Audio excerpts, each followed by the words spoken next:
Assalamualaikum warahmatullahi wabarakatuh. Perkenalkan, saya Mutiara Rahmatunisya dari kelas MG601. Di sini saya akan mempresentasikan hasil proposal bisnis yang telah saya kerjakan. Di sini saya ajukan untuk memenuhi nilai ujian akhir semester mata kuliah studi kelayakan bisnis yang diampu oleh Bapak Joko Suharyanto, SEMM CPOD.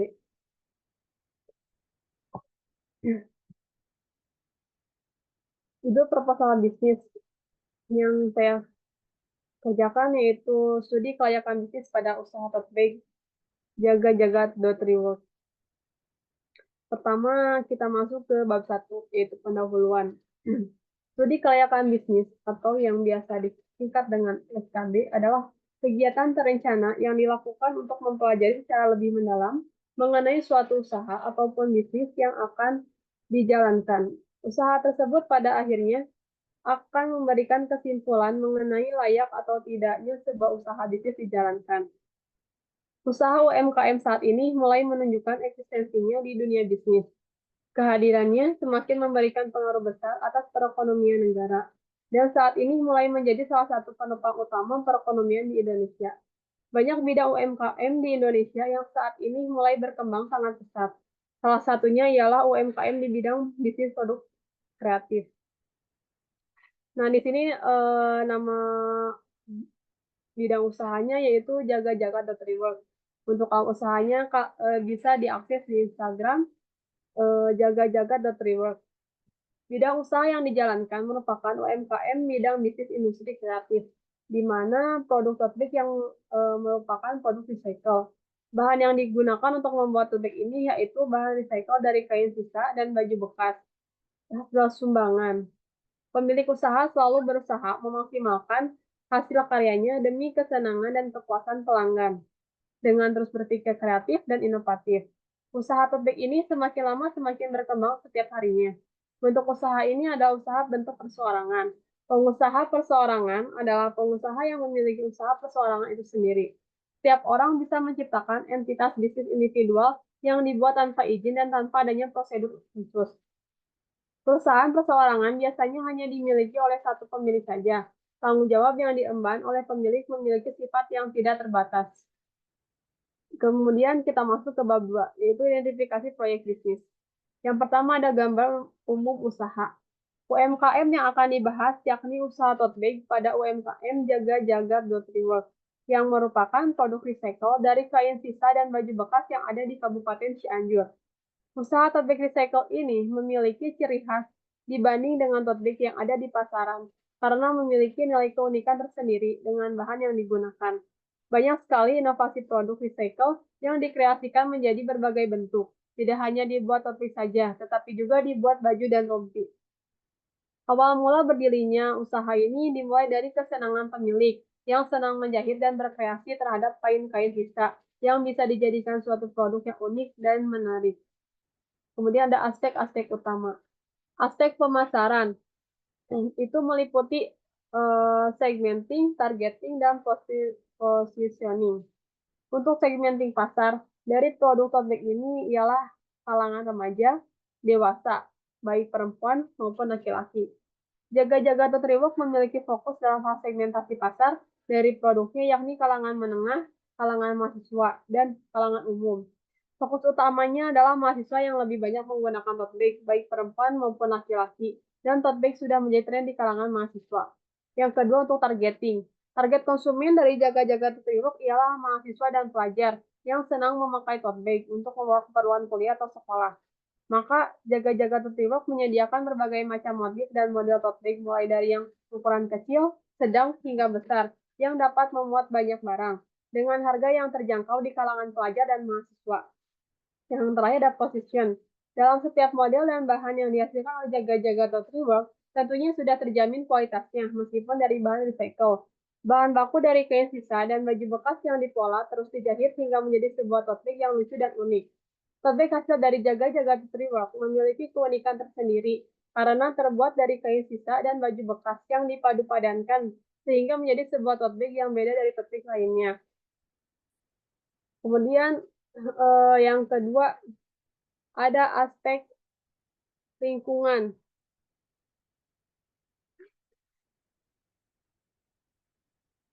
Usaha produk recycle ini sangat berdampak pada lingkungan eh, industri karena produk ini dapat mengurangi limbah, sehingga sangat menimbulkan persaingan bagi para pengusaha produk plastik lainnya.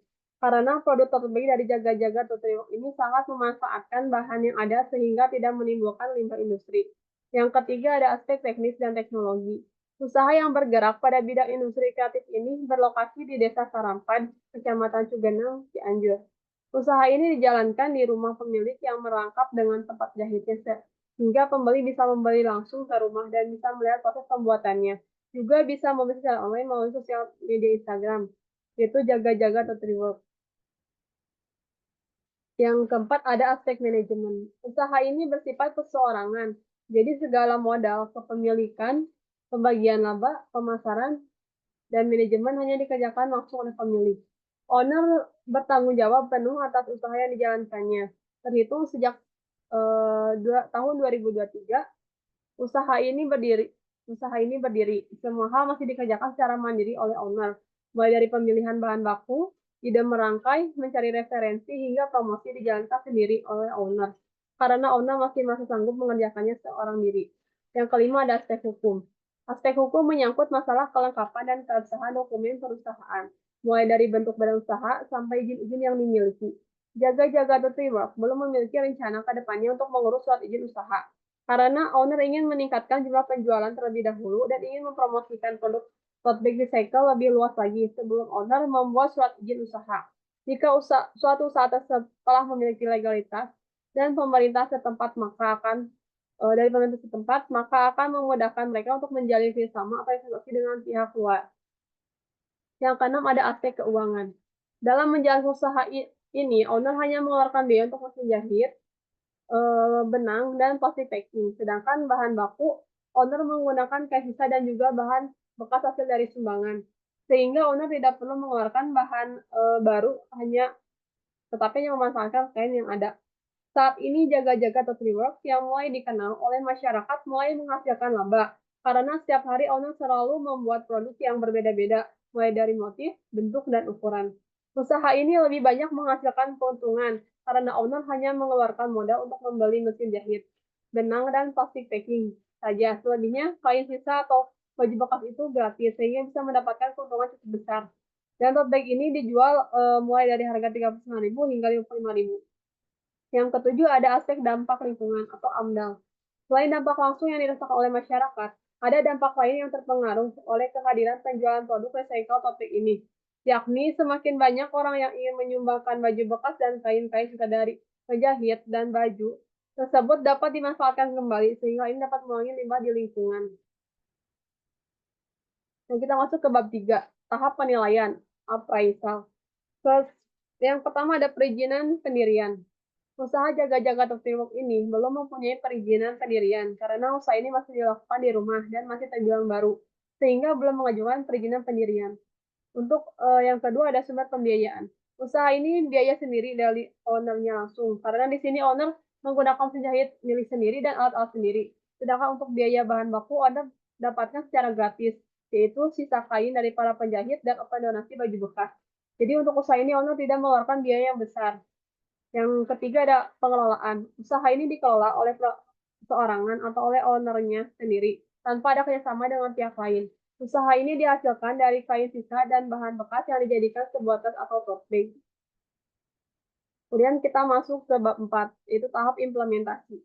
Yang pertama ada prakonstruksi, ya, meliputi menentukan market research, yaitu mengumpulkan data tentang kebutuhan pasar, persaingan, dan tren terkini di industri tote bag. Yang kedua, membuat business plan development, yaitu membuat rencana bisnis dan strategi untuk usaha tote bag. Yang ketiga, menentukan desain prototyping, yaitu membuat desain dan prototipe tote bag yang sesuai dengan kebutuhan pasar dan target audiens. Yang keempat, membuat supply chain setup, yaitu mengatur rantai pasokan untuk memastikan ketersediaan bahan baku dan proses produksi yang efektif.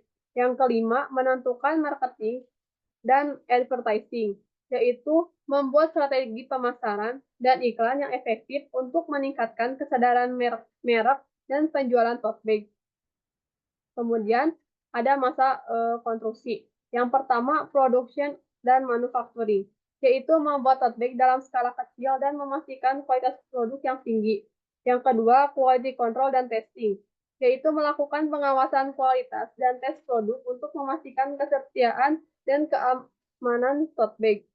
Yang ketiga ada distribution dan logistik, yaitu mengatur distribusi dan logistik untuk memastikan ketersediaan produk di pasar dan memenuhi kebutuhan pelanggan. Yang keempat, ada customer service dan support, yaitu membuat pelanggan dengan layanan pelanggan yang baik dan memastikan kepuasan pelanggan.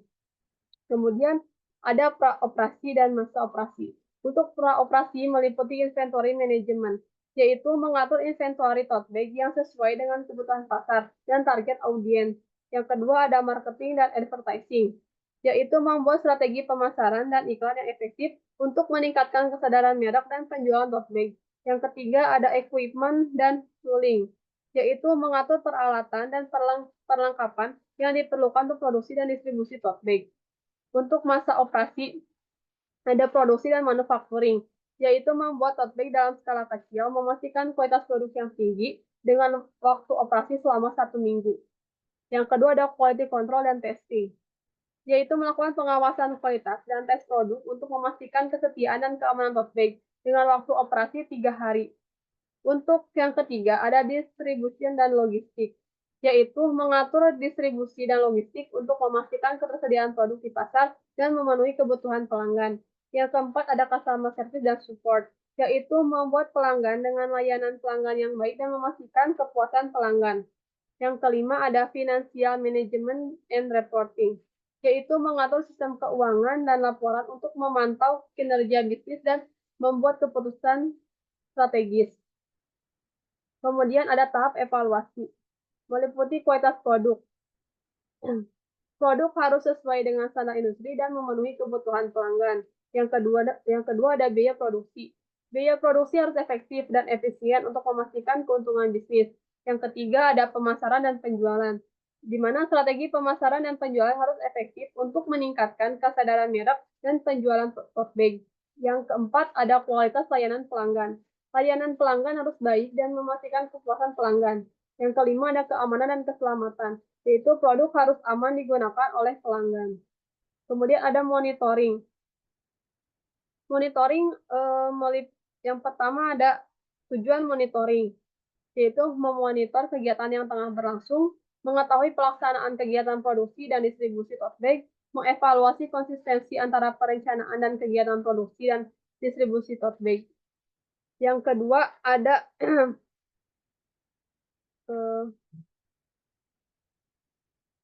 indikator monitoring. Yang pertama, tingkat kepuasan pelanggan. Yang kedua, tingkat kegagalan produk. Yang ketiga, biaya produksi per unit. Yang keempat, tingkat efisiensi biaya. Yang kelima, tingkat penjualan. Dan yang keenam, biaya pemasaran per unit. Kemudian ada evaluasi kinerja. Yang pertama, tujuan evaluasi kinerja yaitu mengevaluasi kinerja proyek tote bag yang telah selesai. Yang kedua, mengidentifikasi keberhasilan dan kegagalan proyek. Yang ketiga, mengembangkan rekomendasi untuk proyek-proyek masa depan. Yang kedua ada indikator kinerja. Yang pertama ada tingkat kepuasan pelanggan, tingkat kegagalan produk, biaya produksi per unit, tingkat efisiensi biaya, tingkat penjualan, dan biaya pemasaran per unit. Terakhir ada kesimpulan. Jaga-jaga to Works merupakan UMKM yang menjual produk tote bag dengan kualitas yang bagus dan unik. Tote bag yang dijual dibuat dari recycle, sisa kain atau kain perca, dan baju bekas yang didesain menjadi satu produk tote bag yang bermanfaat dengan harga yang terjangkau. Produk tote bag Jaga-jaga to Works merupakan salah satu tote bag yang beda dari produk lainnya, karena terbuat dari baju bekas dan sisa kain. Produk tote bag dibuat dengan berbagai macam ukuran, mulai dari ukuran kecil, sedang, hingga besar. Produk ini bisa digunakan oleh semua kalangan, terutama untuk mahasiswa. Di sini ada kritik dan saran. Kritiknya yaitu yang pertama, pemilihan kain sisa atau baju bekas kurang menarik dengan memilih kain-kain yang gelap. Yang kedua, proses jahit kurang rapi. Yang ketiga, model terlalu sederhana. Untuk sarannya, pilih kain sisa atau baju bekas dengan warna yang lebih terang dan motif yang menarik lagi agar lebih memikat pembeli. Yang kedua, dalam proses penjahitan lebih rapi dan teliti lagi. Yang ketiga, pilih model yang unik dan menarik. Yang keempat, tingkatkan perpaduan warna, motif, dan model yang sesuai. Nah, di sini ada contoh dari produk pabrik yang sudah dibuat. Saya tampilkan beberapa.